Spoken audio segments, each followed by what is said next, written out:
Ba-ba-ba. You're 15 seconds early, Bambos. Ba-ba-da-ba. I just wanted to show the audience what happens behind the scenes. You've got this weird thing. Look, your hat is defect. No, I think they make them like that, Bambos. They want it to be like cool, so they make them like blue jeans when they No, it's not. I say that kind of stuff to Ronnie all the time. Just like, no, but that was the way it's supposed to. I remember the first time I did that. I was in high school, and I got the E and the A. My brother's name is Michael, and I got the E and A wrong, and the teacher said they gave me a. So for today's show, ladies and gentlemen, we have trust in your experience. And it's a funny thing. And we're going to discuss this funny thing on A Wonderful Chaos.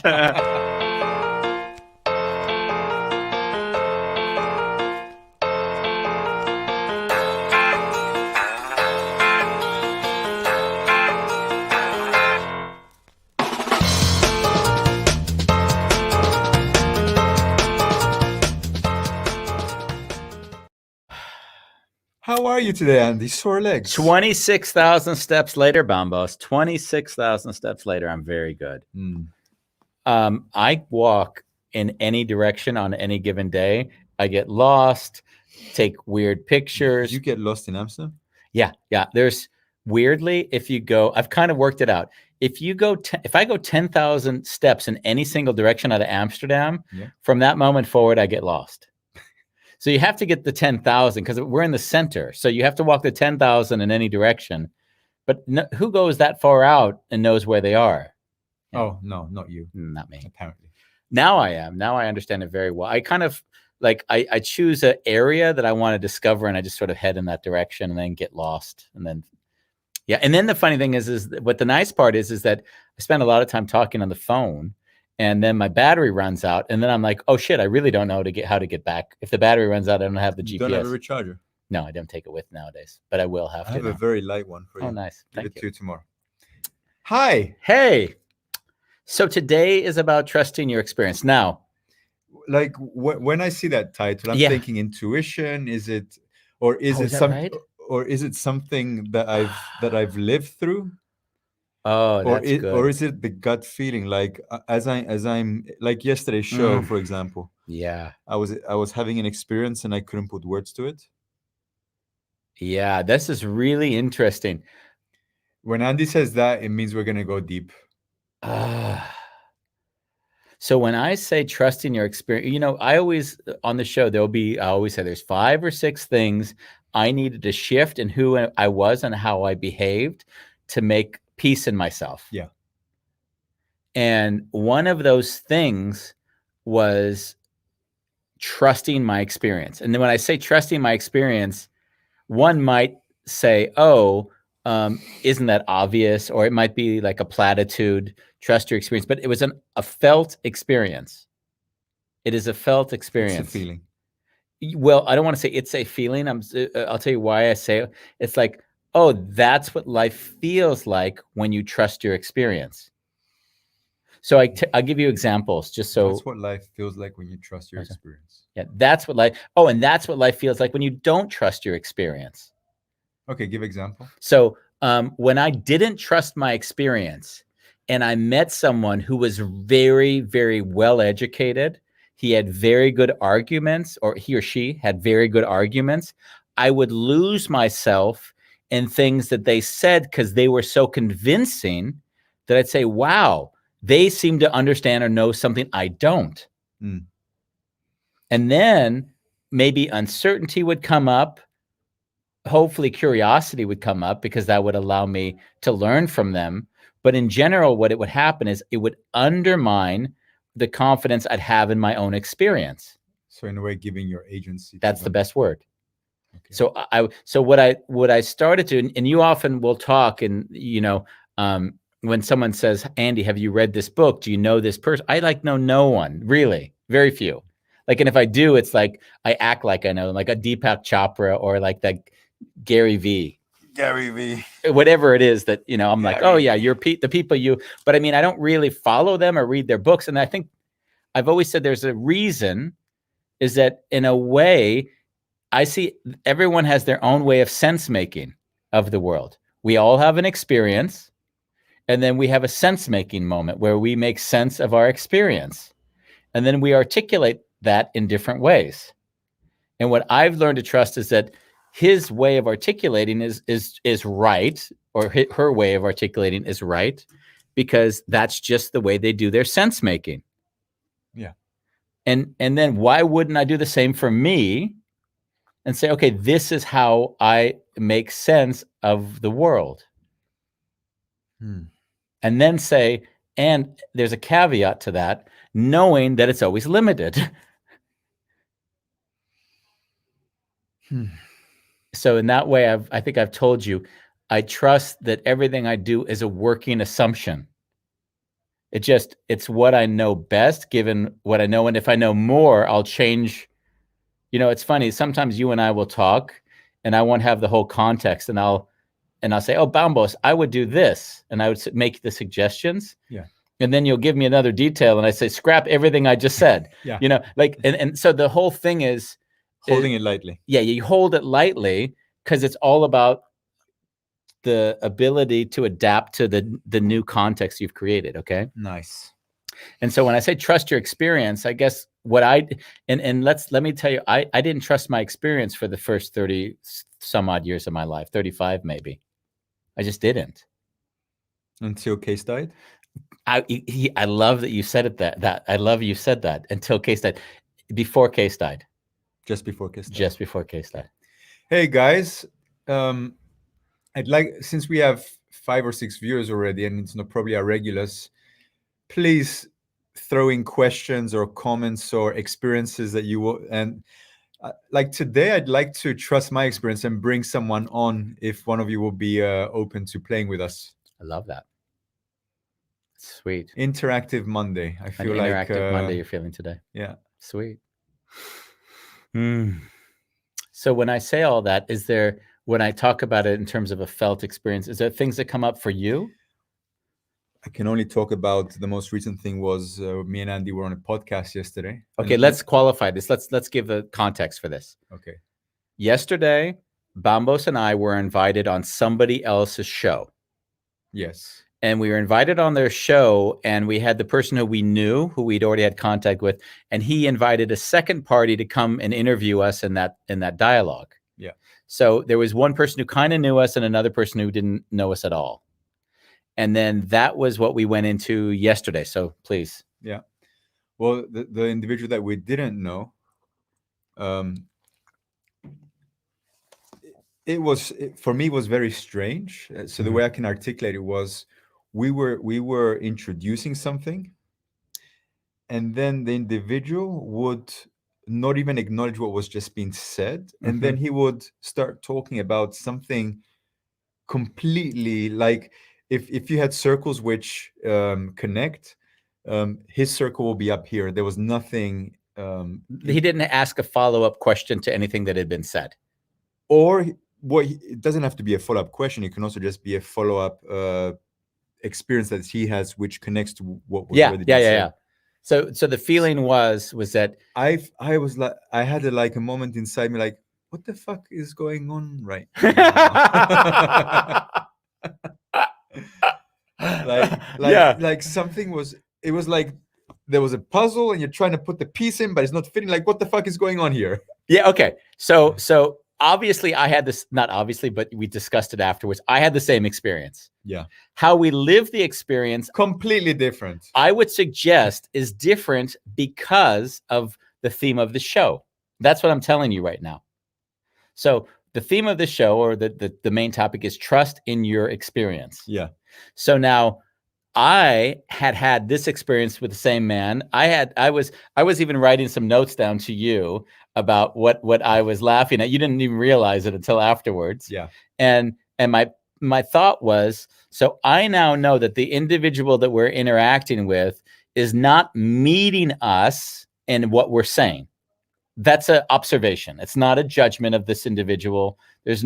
So what I now know is, from my experience, I know that trying to engage them to see me or understand or see a different way would be only required if I wanted something from him. Yeah. Otherwise, it's not my show. It's that person's show. They define how we want to. So I, very early on in the show, I mean, I look back at some of the clips at myself and kind of laughed because I was just sort of like dazed and looking like, oh, where are we going? Just sort of, kind of drawing a little note here, like, because there was no meeting us in anything that was being said. So there wasn't a dialogue. It was an interview, right? Which we're not usually used to. Was it an interview? I mean, I missed that part. listen, if I list 10 questions in a row, and whatever you answer to the first question, I just ask the second question, then that is, for me, more of an interview format, right? I don't I need to watch it again, Oh, but okay. I guess I don't remember that there were questions. Oh, could be. Yeah. I felt that there was more everyone sharing whatever was coming up for them. Uh-huh. You know what comes up for me? It felt a little bit like a school when we're kids and like the kids want to show themselves. Yeah. And it felt like almost a little bit like, oh, I am this, or Oh, I yeah. am He that. wanted to present more of himself than showcase what you and I were doing, I guess. So in a way, it kind of, for me, it missed the point of us even being there. Yeah, there was some of that, of course. I actually like what Bolalang, who, as we know, always has something interesting to say. He prepared an interview that he felt that you are derailing. Absolutely. Absolutely, Bolalang. Actually, you had nailed it. You nailed it, because remember, I don't know if Bolalang saw the interview, because if he did, it would be. He probably did. And if he saw it, he's like, he probably, you know how good he is. Because remember when he asked me, that the question that I loved, that I laughed at all day today, Andy, what's your favorite question? And I thought to myself, I don't have a favorite question. I wouldn't ask a favorite question. Then I thought, oh, I remember, just because we released the podcast with the woman who was a dwarf. And I said, well, I mean, I can give you an example of a question I love. Like, the woman came on, she had dwarfism. And the first question was, when did they diagnose you with the disease? Right. And I mean, and the thing was, it was just and I explained afterwards how the levity and the pure joy and the happiness that, and what's created through that in our interaction. And I was just trying to get to the point that there's a lightness to life. And I could see that he had a challenge to understand what that might look like, because that's not how he navigates these sort of things. It's just a different way of being. Yeah. But I mean, as Bambos said, in a weird way, me answering that way didn't give him what he needed to continue with that interview. Yeah. Because if I gave an answer that was more, I see there's 3 things that are critical when asking a question. It should be relevant, it should be interesting, and it should have a quality that we both might discover something new. So what's your relationship with your penis, Andy? You know what I mean? Like, that would be the way that we'd ask it. That would have been the way that would have been more parochial, more didactic, I guess would be the word. So, yeah, we weren't easy to interview. No. Well, I think you're very easy to interview. I think I was the well, we didn't segue. The best part of the whole interview was the end. I wish we could play it back. Well, you probably could. Because the one thing I love about you is that sometimes, like, your not filter is like creates some of the most best cringeworthy moments for me. You're a fucking asshole. I love you. When Bambos sort of at the end of our thing, and the one individual, because you were quiet and I tried to bring you in, and it just didn't work. No. And then they asked you at the end of the show, well, basically there was one interesting question that they interrupted your thinking. I thought, let give you some more time. The first question was what was the question? It was, if there was one thing you could tell people that would help improve their lives, what would it be? I think that was the question they asked you, or something weird like that. You don't even remember that? No. That was a question. And then there was a long pause, and you didn't answer that question. And then he said, well, tell me, what was your experience of the hour? Oh, it was funny. Like, when I received that question, I became 5 years old again. Wow. Like, I just remember being bullied by my parents to participate in whatever was happening in the family. And I think in that moment, that question, because I wasn't participating in the interview, I felt a bit left out, and all of a sudden I need to be part of it. And I think if I was more sincere and genuine, like the tears would have been in place, as opposed to me saying to him, "I was really triggered by the way you were in during this interview." And it's so funny that behind that comment actually was just me not showing vulnerability.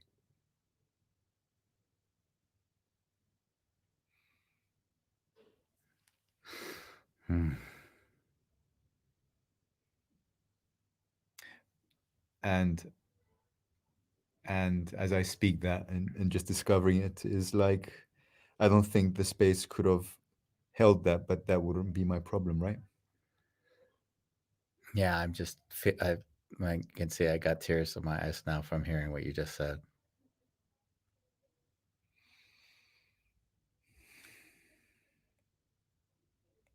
Because, obviously, this is the thing we've discussed for several weeks or months now.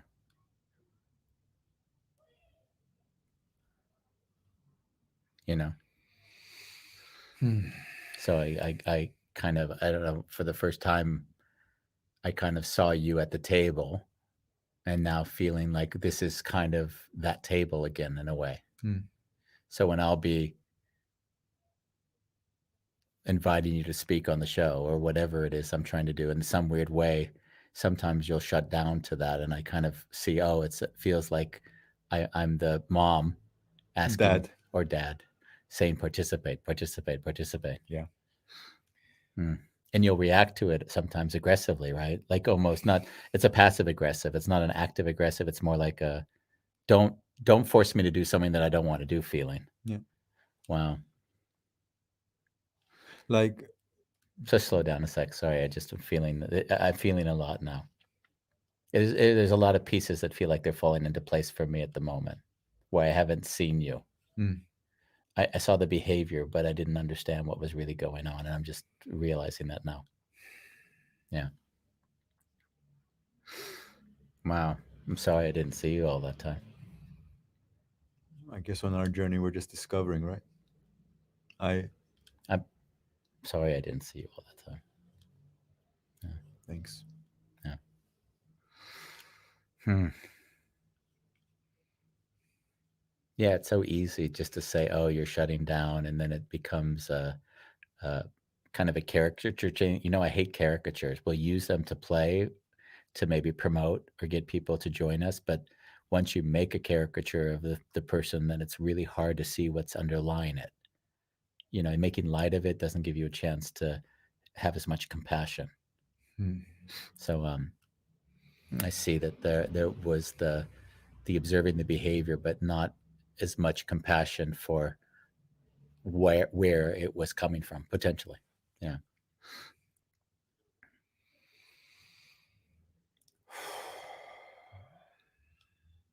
Mm.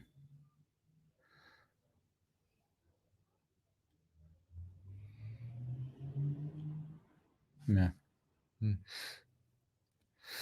Mm. It feels like I also enabled it in a way, because I felt the more you poked, and the more I would shut down, or the more, like, in a way, my journey and my self-reflection will be, let him push you to the point that you're forced to laugh at it, because it is also a part of me, and it needs to be celebrated. Yeah. Needs. I I mean, desire. yeah, yeah, yeah. I think that's an old pattern as well, though, and of course, a pattern between the two of us, because I'm coping with the behavior and making light of it. So, because I also have this idea, how do I integrate it into what we're doing here? Yeah. But if I just sit and just feel into it, I'm like, yeah. I mean, we've always laughed because there was the initial shows we would do where we get people that were more intellectual, and then I'd see that obviously those are the people you weren't sensually connecting with, right? From your sensual. Yeah. And and at first, and then that wouldn't necessarily have been a problem if you weren't judging them when we started. We're talking, who Past. pest, yeah. And then it evolved from there. But what I now am starting to see more and more of is this is often you being at that table, the dinner table. Yeah. Yeah. Birthday, actually. It was birthday. Yeah. And what was that like? I was center of attention and being forced to show up in a certain way. And as a 6, 7 year old, I couldn't um, perform what was needed. So it didn't really end well for me. Like it just if you feel comfortable, what would help me understand what that would look like? Um, a lot of guests. It's my birthday. I'm 6 years old, and it's overwhelming for me. Uh-huh. So I remember I'm in my room. I don't want to really go downstairs and be part of this, and I can't piece the whole picture. But I do remember there was a beating, and then I did come down with tears in my eyes, and I had to blow the candles. And You were forced to fill the role that your parents needed to, so they'd feel like whatever their obligations to the people that came. yeah, Wow. so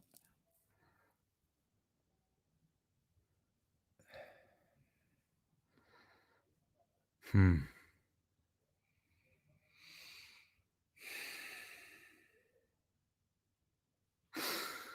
Hmm. it's hard for me to talk about this because it's like, oh, am I not over this?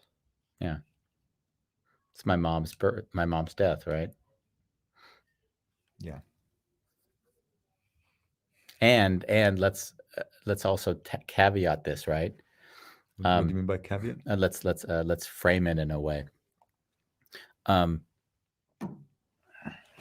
when I go back to an experience, I allow myself to feel it, but and I can't say the same is true for you. I don't allow myself to get lost in it. Because if I make it into a story, like we did our other episode on storytelling, then we get stuck. Yeah.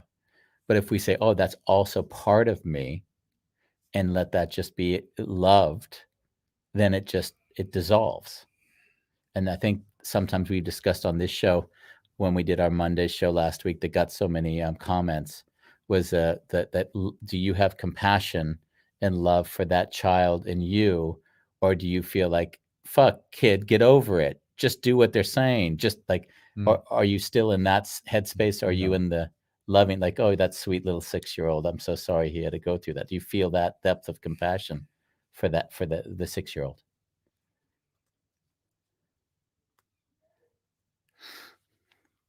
I haven't given this part of my life much thought. Okay. Like yesterday, because of the show, I came to terms with it. But if you were to do it now, could you just say, yeah, that 6-year-old had it rough and I love him, and if I could tell him, Yeah. I've already done that with other parts of sure. their childhood. So yeah, definitely. And like, the typical thing, like if you could say anything to that 6-year-old, what would you say? I love you. Yeah. Beautiful.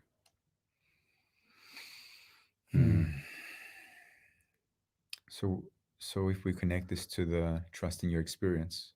So the trust in the experience would go in a different directions for me in this discussion, right?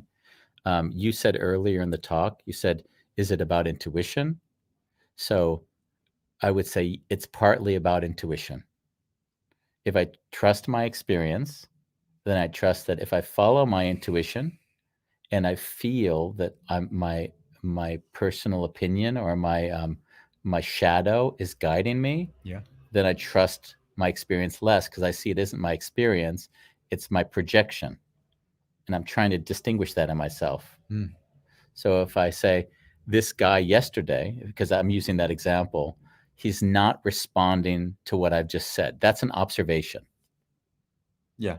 I don't interpret it. It's an observation, because if I say one thing and then there's something asked that has nothing to do with what I just said, so I can then tell a story about it, or say, oh, what has my experience been when I've interacted with people like this? And then I don't project negatively onto the individual. I just say, what can I expect from this interview? And then I go into more of a contemplative state. It's more of a reflective state. Mm. Now, if I did what I saw, what I assume, and I project onto you, what you did with him was that there was a sense of frustration with him with how he behaved towards us in the interview.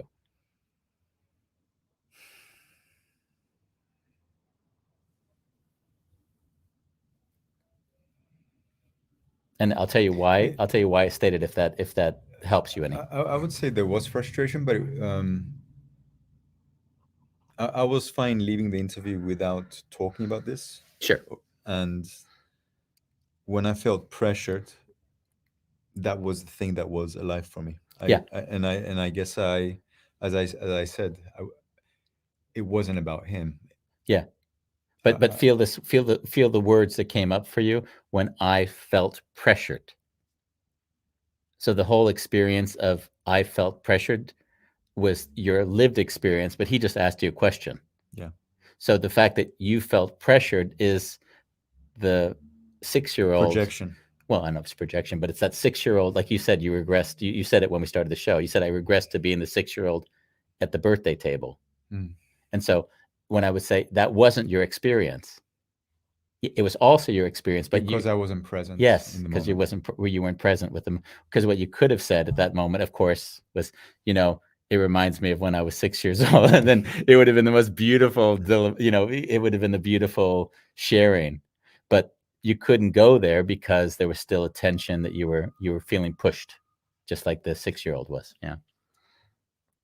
Yeah, and I also wasn't aware that this is what I was feeling. No, of course not. Yeah. And nor was I completely, because of course there's always something but obviously intuitively I knew before, and I also afterwards we discussed it a bit as well. Yeah. But I guess so when I talk about experience, it's like, what is the thing that I feel is the foundation, which if I make a statement, I can always go back to that statement and see it came from a clean place and it has very little assumption in it. And that's what makes me more confident when I'm coaching or mentoring people, is because I'm not trying to build on assumptions. And you see how testy I get if someone starts making assumptions about me and building a story. I have very low tolerance of that. Yeah. They can build a story as long as they ask the question afterwards, how was it? But if I hear them build the story with the intention of validating the story, then I lose very little interest. And I said, keep your story. I don't even need to defend it. Just because I see a trap is if somebody tells you what you are, doesn't see you on any level, then basically why would I correspond with that? Unless there's fun. In our case, I'll do it with you sometimes, and you'll say, Andy, that isn't the way I experienced it.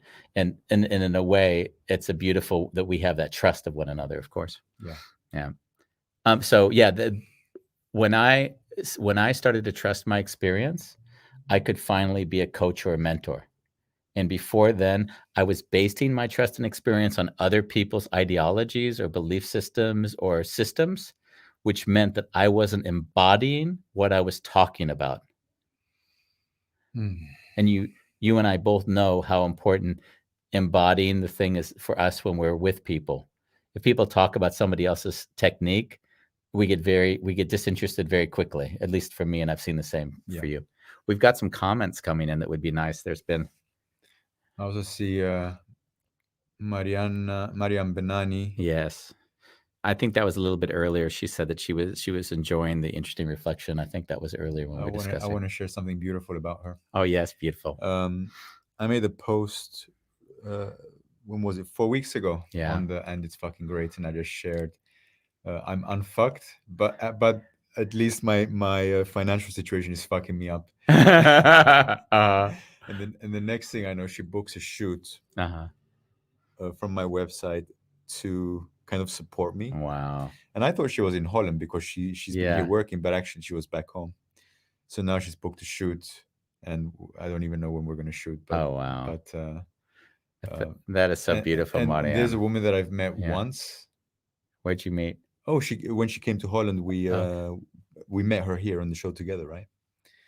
But you met her physically, or When she came to Holland, uh-huh, and I think this was, you can tell me when we met, Mariam. I don't huh, remember anymore. A couple of huh, months ago. yeah, Um, that was our one-time meeting, huh, but her love, her yeah. like that, such an act, it touched me such in such a deep way. So, Wow, so thank you, Mariam. that's so beautiful. Yeah, People don't know how much September. September, she said. That, I talked to Ronnie. It's just to follow on what you've just said. I talked to Ronnie today. She read an article in the Financial Times about a Dutch doctor who was a heart surgeon, and the heart surgeon shared very vulnerably her experience about how it was to be a woman and deal with a lot of the elites of the area she lived in. She's very down to earth, and she was in Amstelveen with all these wealthy people with long names with von something or other. Yeah. And so she was very vulnerable about how that experience was not always easy for her. And it was something Ronnie did, which she's never done in my knowing her. She found the woman, wrote her a letter directly, and shared her gratitude and appreciation for her sharing her story so vulnerably and how it inspired her and what she was going through in her own life.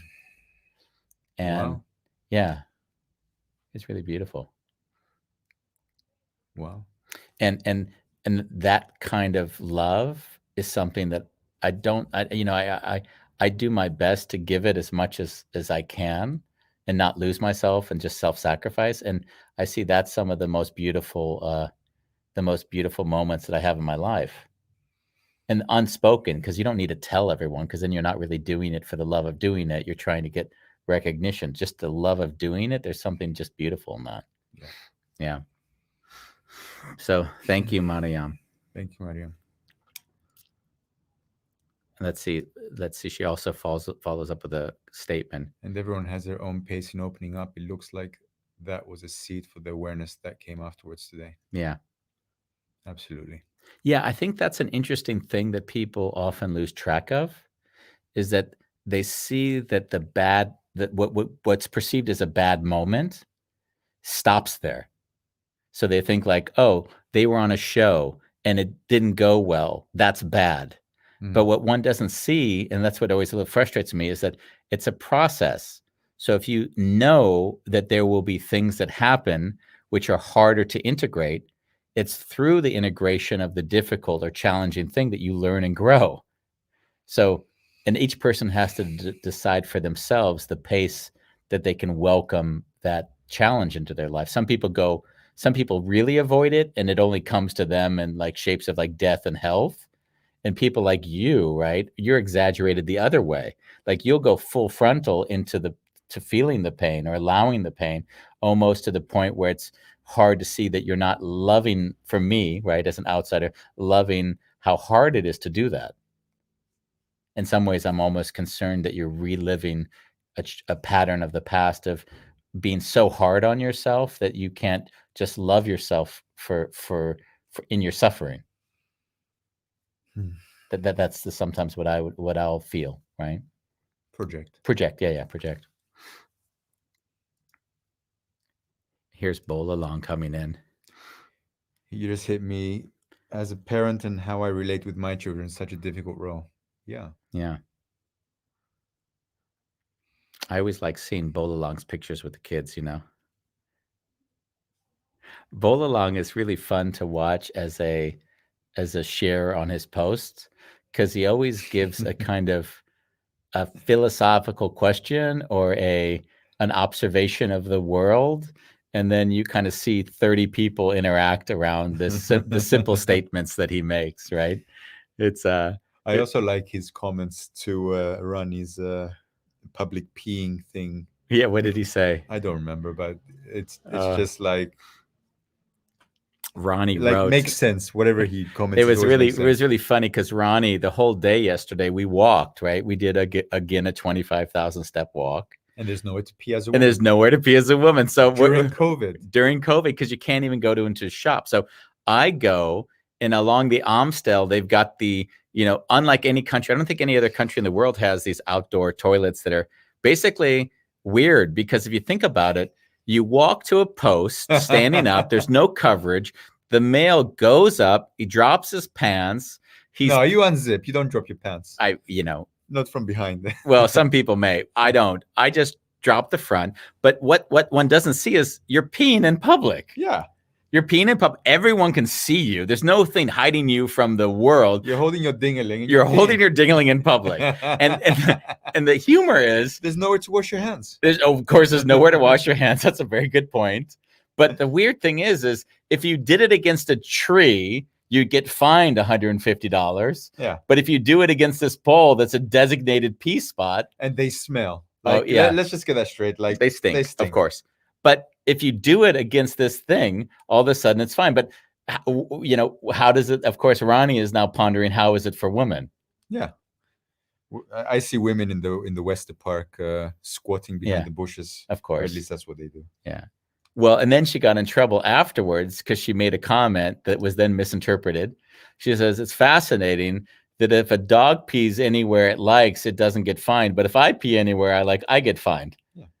And then. So she compares herself to dog. It then became, what's your issue with dogs?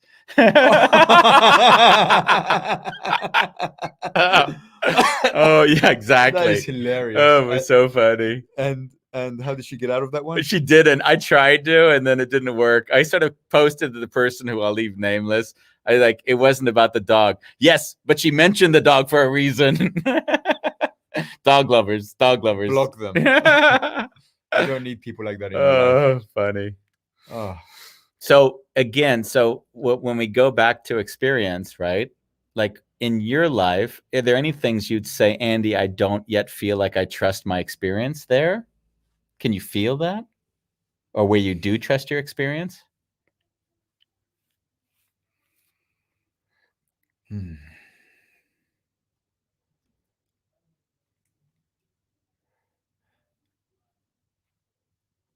Let's take the show from Monday. Okay.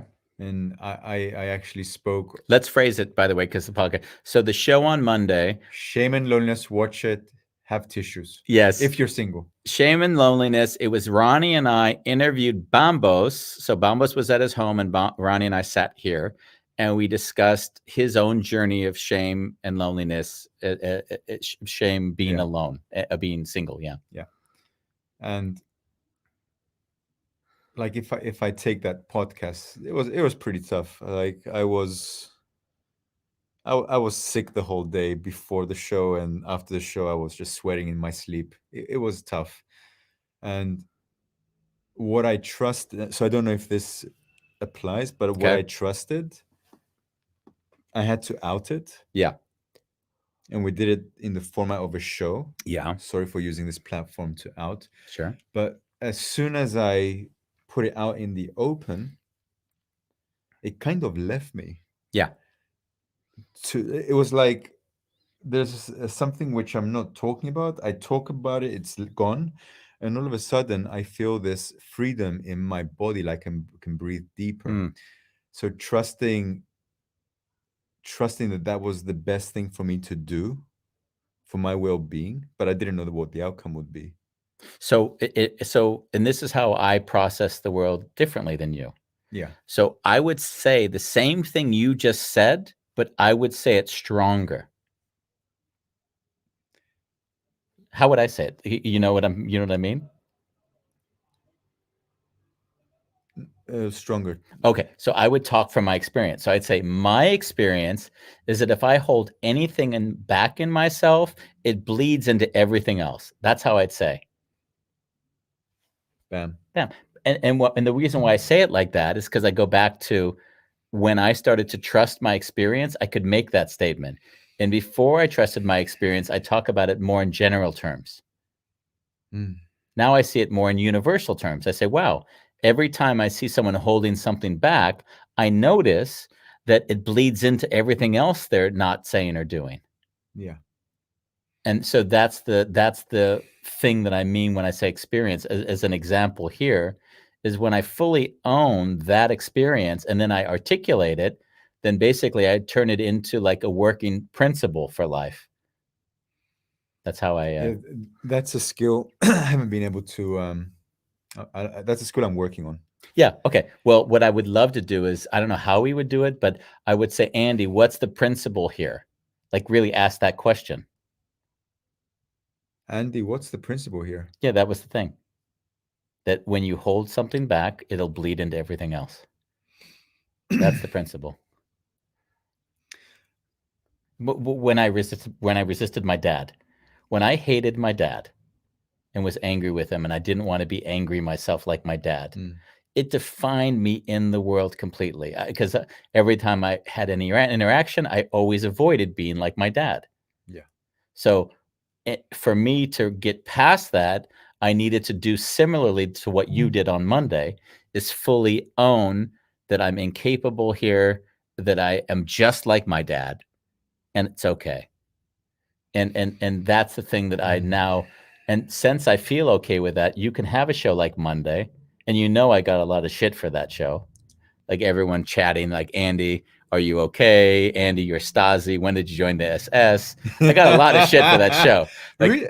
yeah, I got the SS comment. When did From you? Who? I don't want to name names, but I got an Jesus. SS comment. Like, Andy, when did you join the Stasi? Take it easy on Bambos! ! Exclamation. I got a lot of that, because what they don't see in that is that in giving you the platform and letting you let out the steam, letting you get that off your chest. It would have been that. Well, yeah, go on. Oh, no. What were you going to say? No, it was that or the video I made.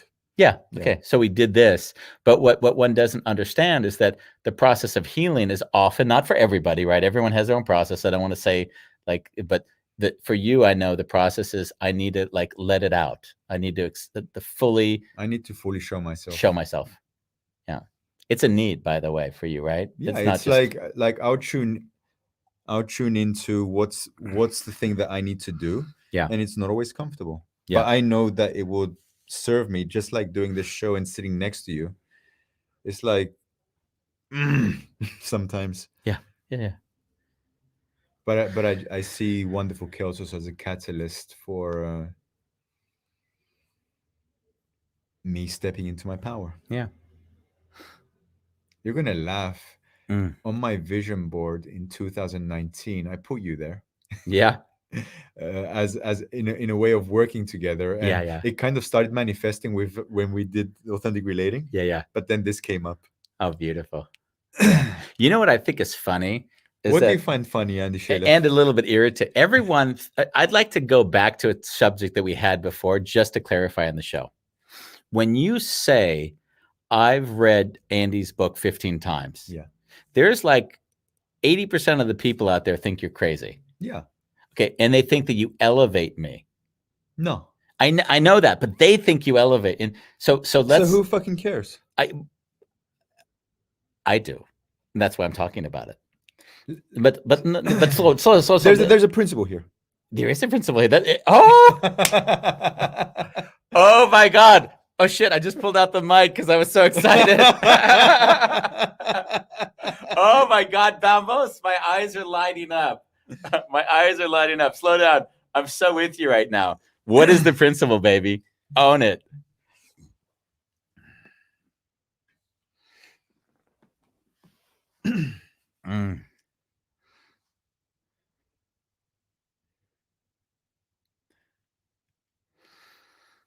When I'm finding myself being incapable in my life, and what's the fucking principle? It's the repetition of things which help me grow and integrate. Oh, so first of all, when you said the I thing, I'm like, oh shit, he's going down the road. And then you said it. No, you said it. You said it perfectly. It's the repetition of things. And what was the second thing you said? Which helps me integrate. Which helps you integrate. Yeah. And that's what those people don't see. Yeah. It was the beauty. I spent, when I tell people that I lived working with Case for 10 years and I was like a monk, or not. Yeah. I lived like a monk under Case. Yeah. Like if they saw me then, and a lot of them thought I was crazy then. Like, who are you? You used to be a director of a computer company, and now you're working, making no money, and just like, and I was so happy at that time, still am, but I'm saying I was happy giving up everything, and that was really confusing. And what I learned is that if you're around a certain vibration, call it a vibration, call it a way of being, whatever you want, and you repeatedly see and hear it, it's like an osmosis. You start to embody it without forcing yourself. So I would rather be around an energy than have the energy taught to me. Mm. It follows a Buddhist practice. It's a way, as we discussed, I think, on an early show, it's the way the Buddhists learn, is that it's less about a teaching and more of the younger, I don't know what they refer to the people, the monks around the older monks. And by being around them, they then begin to embody the similar traits and characteristics because they're modeling another behavior. Yeah. So in a way, when you say, I've read the book 15 times, what I hear is you're learning to model a certain behavior that you see you would like to master. Yeah. What somebody else hears is Andy worship, right? And then you say it doesn't matter, but I also want to at least address it because I've heard it on 3 or 4 occasions now. Yeah. Yeah. But this was the same kind of judgments I got when I was starting my business. I listened to certain podcasts which did talk a bit rough, like you need to do this and you need to do that, and Yeah. I listened to that every day on repeat. Okay. And I have to tell you, those podcasts, like I didn't have any friends. I had to stop talking to everyone because everyone was telling me, get a real job. What are you doing? You're crazy. And yeah, they were right. And I trusted myself. Yeah. And all the people that were giving me advice were not happy. They were in fucking 40-hour jobs. Yeah. Getting depressed, getting what do you call it when you overwork yourself and then you need to take stressed out and having a burnout. Like burnout, yeah, in burnouts. Yeah. And I said, I'm gonna do this. Yeah. And yeah, they were right. I did hit rock bottom, and on that journey, shit worked out. So then, if in my going back to the show, if I take it from your experience, what I would then say is that from these experiences, you've now or you could distill more and more principles about what's worked, and then you'll observe that it works the same way in other people. That's how I function now. Yeah. Like I say, oh, this is what I did, right? It's a limited experience. It's only my experience, but I have to go from there.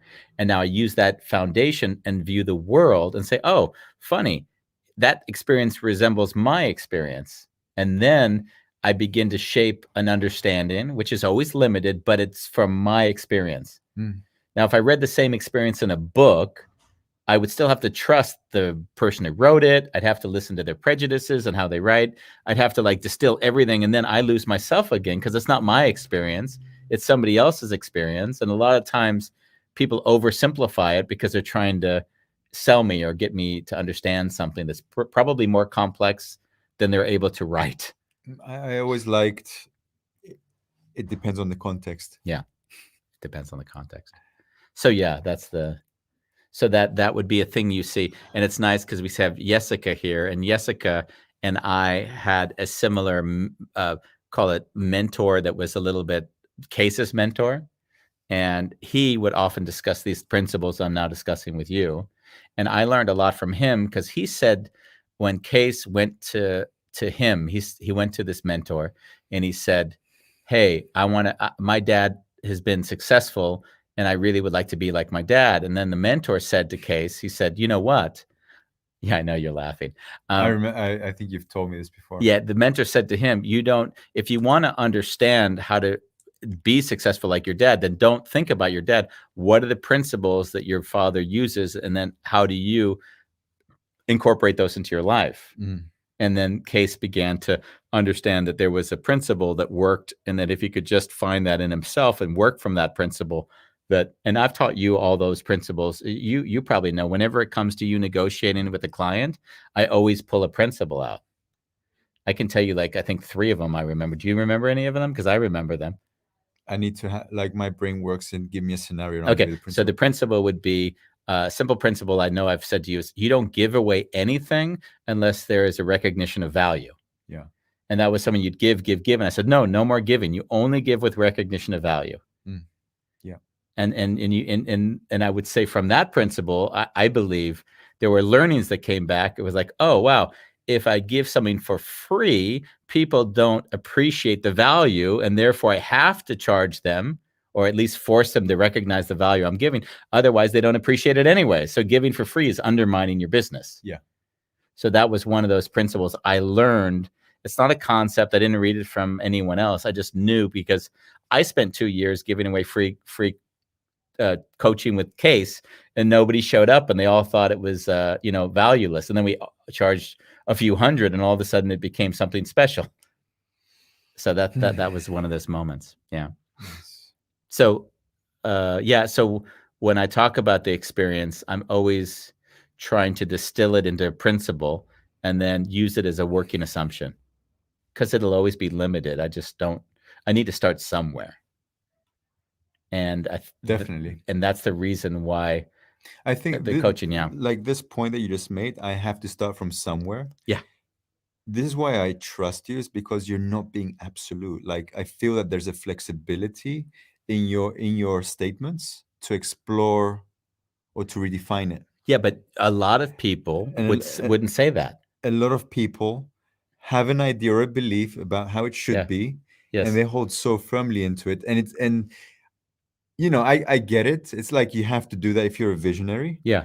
But someone that holds it so tightly, it feels like there's no space for a dialogue to grow, or like, where might it not work? It's but there isn't. So you're right. And that would be, again, a functioning principle for me. Yeah. So yeah. So that's the weird paradox, because that's how it gets really paradoxical. I know that I can always trust in my experience, and at the same time, I know my experience is always limited. Yeah. And to hold paradox like that and navigate through life isn't easy for people, because you have to be confident enough to say something, and then at the drop of a dime say everything I said was stupid. Like, you really have, like, we had a guest on, Frank Diaz, who was the mindfulness coach at Indiana University. We did a great show with him some months ago. In your book. He was also in the book, right? And I was with Frank, and I told him how to do his marketing for a half an hour without knowing all the details. And then he said, Andy, I'm gearing my mindfulness practices to education and not to the private sector.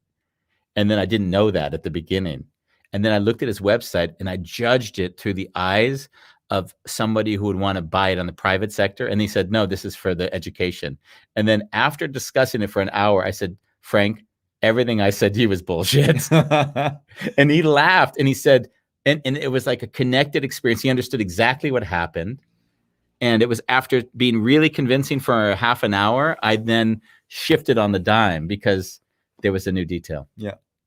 That's beautiful. And that kind of is what I'm saying.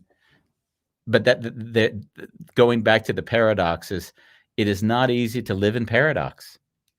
It just isn't. To hold two sides of a tension and not have it resolve and allow it to unfold.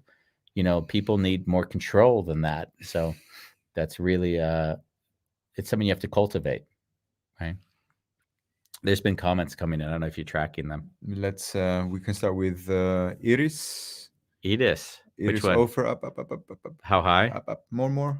Oh, we don't have to do that, do we? We'll just acknowledge Iris saying it's very annoying, the lack of public toilets in parks and in general in Amsterdam for women. I feel you, sister. You can talk to Ronnie about that one. She's been complaining for a day or two on that. Yeah, and yes, Jessica says, of course, when you hold back, it bleeds into everything. Yeah. And then she said, holding back, it will bleed into everything back. But what if you can feel it, but has no words? Like old stuff from before having words, how to communicate in a words world. I find it difficult. How does that resonate for you? I'm not sure. I see you in what I'm reading right now. Okay, so it's me feeling sometimes and not being able to put words to it. It goes back to the session we had yesterday. We were in a session. The guy wasn't meeting us in what we were saying. And you at the end had trouble, what I said and we discussed, had trouble putting into words what your experience was. And therefore, when you did, it came out a little bit sloppy. Yeah. It actually made him feel like I was pointing the finger at him. And I was. And you were. So in that way, that's what I hear her saying. And this is something I'm growing in myself all the time. And I think it's when I told you lately, holding space is more important than trying to solve anything. Because in space, people can solve things at the pace that they're comfortable solving them. And when Jessica says this, in the masculine world of, say, therapy, or, we often say, hey, tell me what's wrong. And then, as Jessica's pointing out here, sometimes people can't do that. And they maybe need a lot of space to be able only to feel what it is, but to even put it into words is just not possible. Well, correct me if I'm wrong, but what I've been learning from you is don't think about what you're going to say. Just allow yourself to begin the sentence and see what words come out. And normally those words, you can trust that they are on point. Yeah. I would take it maybe a little nuance to what you said is I will speak the words and I'll hear what's said and allow myself to feel how they make me feel. To feel the deeper truth. To feel the deeper truth. Because a lot of times people don't want to say the words because they're like, that might not be true. I have to make sure what I'm going to say is true. And I'd rather say it like I'm really lonely or I'm never going to be over my mom's death. Oh, yeah. We did that on Monday again on my show. Yeah. With single and shame. Yeah. What did you ask me? You asked me. What's the hardest thing for you to say? I said on Monday. Oh, yeah. And then I said. No, first you said, Andy, are you trying to heal me? Or are you trying to fix me or something? That was the first thing you said. Yeah. And then without thinking, those words came out. Yeah. Like, I want love. Yeah. And actually that evolved the next day. Oh, yeah. I have love and I want to share that. Oh, beautiful. Yeah. I love that. Jessica says something else that looks a little bit added to what she just said. Plus, the stigma of pain and loneliness, it holds me back to share. People are uncomfortable, or better said, if I feel uncomfortable to make others uncomfortable, it is so counterintuitive. Yeah, we've talked about that a lot. So I don't want to share something because I know when I share it, I make the other person uncomfortable. But in not sharing it, I stay uncomfortable. Yeah. Yeah. It's a mind fuck, actually. Because now in sharing where I finally can make comfort, then the other's uncomfortable. And now I can't solve their discomfort. Now I'm having to coach them. It was no different. I remember, I think I mentioned on the show when I was first coming to grips with making peace with the idea of love. I saw how confusing love was and how I was mixing it up myself. And I told my brother, you remember this one? It said, I can't say I love you. And it wasn't that I didn't love him. I was just making sense that actually love was finally like, this isn't a constant thing. I have feelings of love, and then the feelings of love go away. And I was starting to feel the difference between this concept of eternal love and this concept of feelings of like, sometimes I really love Ronnie and sometimes I hate her. And that's okay, And so I was dealing with that with my brother, who wasn't capable at that moment at all of processing. So I said, I can't say I love you. And that lingered in him for years afterwards. Like, how old were you? This would have been in my 30s when I was first coming to grips with dealing with the distinctions of this confusion around personal and impersonal. We'll do another show on that whole personal, impersonal. Yeah, and he couldn't see that it was impersonal. It was something I was going through. So I hurt him unintentionally, and for years later, and it's only much later, he said, "Oh, I finally understood what you're saying now." Okay, nice. Yeah, but that was a hard thing at that time. Bulelang. There are books I read a number of times just to learn them, sink in, and be part of the mind. Yeah, that's it.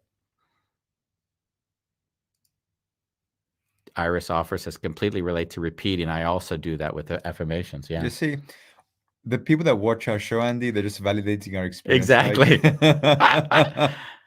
Bolalong, my father's affirmation was the same every single day. Repeat over and over again. What was it, Bulelang? It was watch a wonderful chaos because he's here every day. I hope you're getting something out of being with us every day, Bolalong. We love Bolalong, you. you have to come to the Netherlands. Yes, we can't wait to be there. Or we might go there, right? I mean, South Africa is pretty shut down at the moment, but it would still be nice to see him. Mariam, question. I'm contemplating the word trust and what it means. If one trusts that everything is exactly as it should be, then maybe that thought itself could be covering a deeper area where there needs to be a level of self-responsibility. Actually, if you took out the word question, Mariam, and just made the same sentence again, then I think I would totally agree with you. Yes, of course. Depending on how a person uses the words, it was meant to be, and then uses that as a way of deflecting self-responsibility. That would always be the case. But for me, when I read it, it was like, oh, there's this surrender to what is.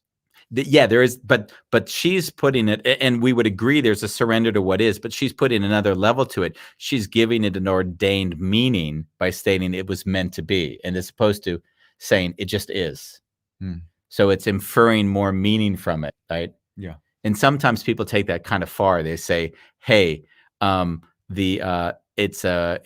was meant to happen to me because of who I am or where I was born or whatever they project onto themselves." You can become a victim or lose agency over yourself by saying it's out of you that the reason for this. So, but actually a year ago, Bambos and I did one of our first sessions that just came up on both of our feeds on trust. We did our first show on trust. And it was horrible. Don't watch it. Did you watch it?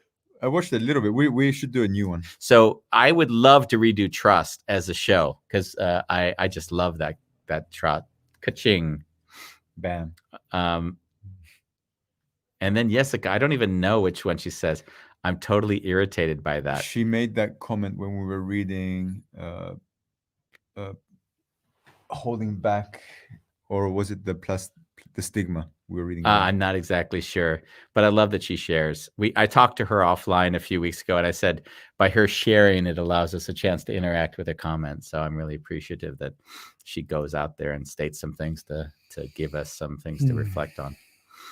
Wow. We've come to the end of our hour. Yeah, what a beautiful time together. Can you believe that we filled it up? I have no doubt we will fill up our hours. That's for sure.